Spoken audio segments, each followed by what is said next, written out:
Alright, so this is my review for Dragon Ball Xenoverse. Now before I begin, I'd like to point out that I'm a fan of the Dbxv series, but if the game is bad, I won't be biased and ass lick it still. If you saw the impressions for my beta on this game, I pretty much got turned off from it. To give you a little background on my Dbxv game history, I enjoyed the Budokai series and the Tenkaichi series on the PS2. I also somewhat enjoyed Burst Limit and Raging Blast 1 to some extent.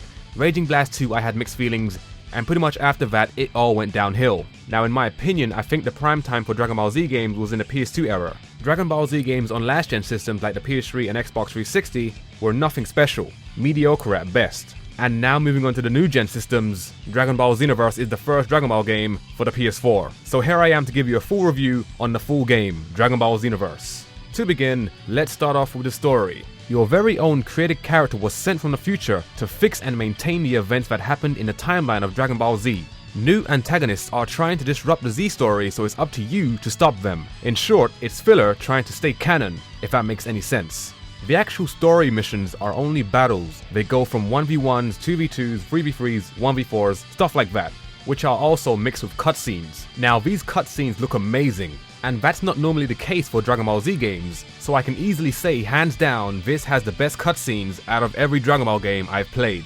The artwork is almost as good as the anime. Characters actually look like how they're supposed to look in the manga, and the fact that your own created character is in a mix in all of this just makes it that much better. Now the story missions can be much more difficult when comparing it to any other Dragon Ball game. You can't just expect to fight and win. This game has an RPG level system where you start off weak and gradually get stronger as you level up. So if your created character is weak, you're going to have a very tough time beating this game, which makes the story battles more challenging. Now this is where side quests come in, which are called parallel quests. They can be done alone, with CPU, or with your friends. Doing these side quests will aid you in your main missions, giving you new items and just leveling up your character in general. Now normally side quests aren't all that fun, but there are times where the side quests in this game are better than the main missions. For example, there's a mission where you gotta search for Dragon Balls while fighting Frieza's henchmen. Some of the henchmen can already have the Dragon Balls in their possession, so it's up to you to steal it and take it back to the ship, before they catch you that is. Now moving on to the graphics. The game looks good on a PS4, naturally. Nothing spectacular though, but it's nice and clean. Think of burst limit graphics for the PS4, plus 60 frames per second. When you see the game firsthand, let's just say you won't be complaining. Now moving on to gameplay, the meat of this. The best way I can explain this is that it's fun. Not perfect, but it's enough to keep you playing. Each race has their own combos. You can chain a bunch of combos up, define your own moveset so you can mix up combos with your own energy beams or rush attacks. Now you have around 8 free slots to fill in your own moves. You can fill them with energy beams, a specific punch or kick, and powering up. Yes, you heard me right, you have to assign powering up your key to one of your free slots. You can also add perks to give you temporary boosts during gameplay, like stronger attacks and damage, stuff like that. You can also add capsule skills to your character's bag that you can take and use during battle. For example, your health is low, eat this pill like Senzu Bean and get full health back. Yeah, I don't think that's a good idea. Maybe for fighting CPU during quests, but not for PvP. Now as for actual hits and connections of the combos, they could do with some work, but it's not all that bad. You can choose how fast you want to do your combo depending on how fast you press the button. Also, some combos can miss, as it doesn't exactly have a super magnet that locks onto them no matter what, so there is more of a learning curve to this. Normally in most Dragon Ball games when you fight, your character is almost always automatically locked onto that opponent and your hits are always connecting. But this you have to use your aim a bit more and be a little more precise so you don't miss your combos. Don't get me wrong, combos can still lock on, but they aren't super user friendly like they were before. Now the next thing I want to mention about this is the animation during your hits. Let's say your character's getting beat up. When he gets hit, it looks pretty stale. You don't really feel the impact landing a hit in. For example, if I hit you in the face, then leg, it doesn't really show a good job portraying what I've done to you. For the most part, it just looks like you got hit anywhere. So the animation of you getting hit isn't so great, but it's whatever.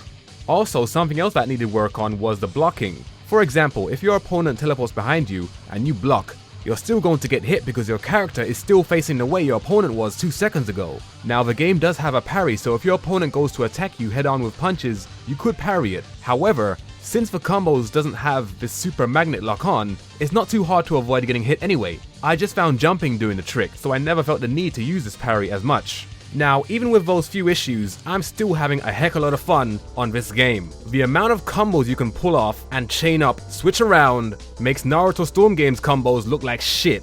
You have your basic light attacks for square and your heavy attacks for triangle. You can also hold your heavy attack to break guards and then continue another combo. Now, if you want to take it a step further and go more advanced, you can also juggle combos. For example, I chose a Saiyan when I created my character. In the Saiyan's combos, you can uppercut your opponent into the air, jump up, juggle him with another combo, jump up again, do the second combo, send him flying, teleport behind him, send him flying again, do a Kamehameha right behind his back, and that is only one example. I think there's over 5 combos for the Saiyan race. So combine that with your own moveset that you've chosen from your slots, like you can choose your own beams, have Final Flash, Kamehameha, Special Beam Cannon. There's a lot of special attacks you can choose from, and chain those with your combos. That is what I have fun doing, and it makes you want to experiment with different moves to see what fits with what better, and what plays to your style. So yeah, the pros of the combos outweighs the cons of the combos. You can even be a combo only fighter and have no energy beams. For example, every special attack you had is now replaced with some sort of special kick or punch to chain with your combos. Or if you don't want to be a close range fighter, you can have all your specials being beams only and only focus your stats on your energy blasts, so you can be some sort of support type player. Now in this game, for your super ultimates, you can choose to get random ultimates or signature specials from real characters. So for example, in Toki Toki City, if you're walking around and you spot Goku, if you fight him and beat him, he'll teach you the Spirit Bomb or the Super Kamehameha, so it's like him being your teacher, which is pretty cool. I had Vegeta teach me the Gallic Gun, and that's only one way of unlocking new techniques. You can go to the store and use your money that you earn from battles, buy techniques like that, unlock them during battles after you've done a match. It's pretty fun. Now, during battles, I had more fun when I was only fighting one person at a time. I never had to worry about getting attacked from every direction. It looked more clean and had less combos missing. Now, even with my team covering my back and fighting other players, I still had to be aware of other opponents because they could just turn around and come to you, especially if you're stronger than them, because if they're going to gang up on you, it's going to get frustrating. No matter how strong you are, if you're fighting 3 players at once who have a good understanding on the game, they can have you cornered easily. Now in this game, you can have a level 1 versus a level 80, so leveling up your character is pretty crucial, especially if your opponent focuses all his skill points to a specific attribute, which I'll get into right now. You can level up your health, ki, stamina, basic attacks, damaging power, and blast power. With each level up you get, you earn 3 points to add to your character. I believe the level cap is 80, which is kind of low in my opinion, so be careful and choose wisely on your stats. When I created my character, I decided to balance him, which was a big mistake in my opinion, because once I reached level 80, I could only get a max of around 40 points per attribute.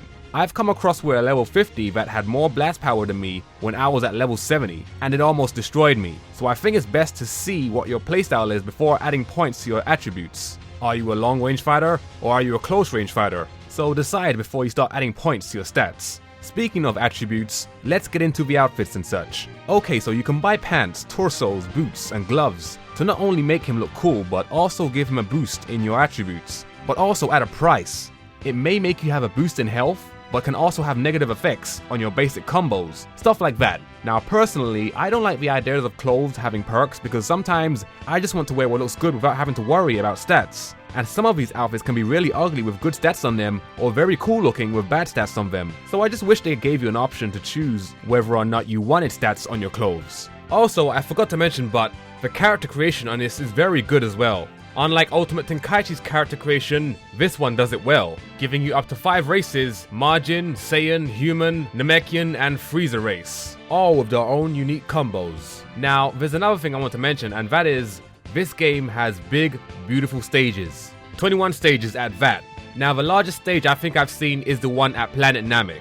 That stage is so big, you have enough time to power up, swim, take a jog, before your opponent sees you, because he's placed on the other side of the map. So if you're concerned about the size or the detail of the stages, do not worry, the stages are amazing, and somewhat destructible. Alright, now for modes.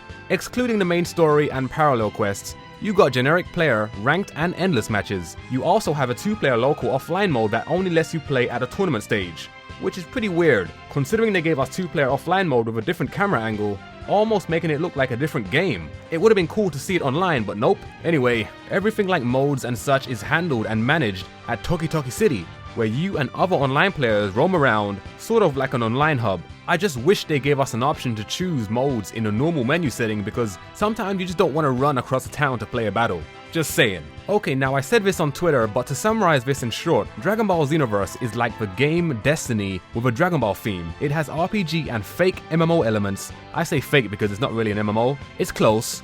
And instead of shooting, you're fighting.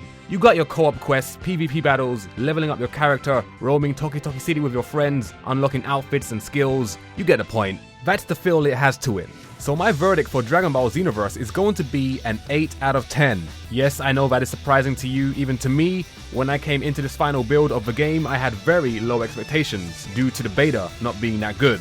Now don't get me wrong, this game does have a few cons, like blocking issues, animation during hits, combos missing and not locking onto a player sometimes, but the pros outweigh the cons. The story is challenging, the cutscenes are fun to watch, it's amazing, especially with your created character there. You have fun co-op quests online, there's a lot of content in the game, the music is as good as Budokai's music, and that's saying something. You also got some nice combos you can chain together if done right. It's all about you and your created character. I have more fun using my own character than using a real cast.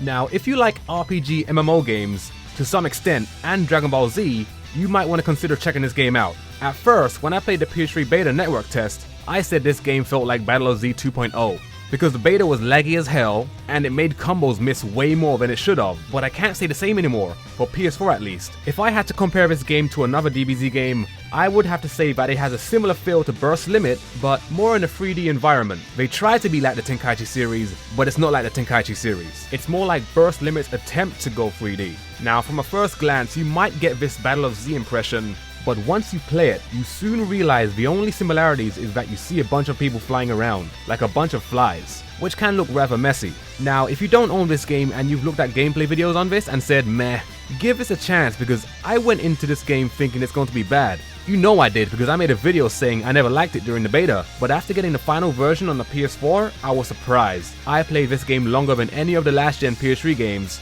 for Dragon Ball Z. Now, I cannot vouch for the PS3 and Xbox 360 version because I heard complaints that the frame rate drops a lot on that, so if you can get the PS4 version, do that instead. Anyway, that's pretty much for this review. Thank you guys for watching. If you enjoyed this video, be sure to give it a like. Let me know what you think in the comments below. This is ShikasClouds, and I will see you guys next time.